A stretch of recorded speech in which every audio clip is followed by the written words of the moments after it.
What is entrepreneurship? Waa maxay abuurid ganacsi? Entrepreneurship waa fikir ku salaysan khatar u baraarid taasoo abuuraysa fursad cusub qofka iyo shirkadaba. Abuuritaanka ganacsiga cusub waa muhiimadda ugu horeysa ee koritaanka ilaha dhaqaalaha. Si aan u noqono dad ku guuleysta ganacsiga, waa muhiim inaan faham ka qaadano nidaamka dhaqaaluhu u shaqeeyo. Entrepreneur waa abuurid ganacsi, waa garasho, waa faham ku salaysan inay jirto fursad suuq la tijaabiyay iyo xog la soo aruuriyay si loo fuliyo ganacsi rasmi ah.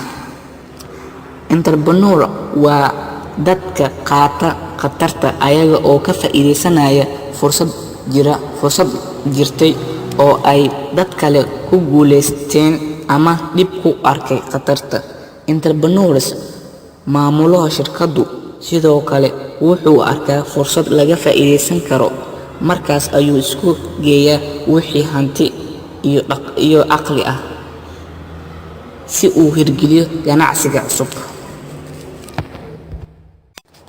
What is entrepreneurship? Waa maxay abuurid ganacsi?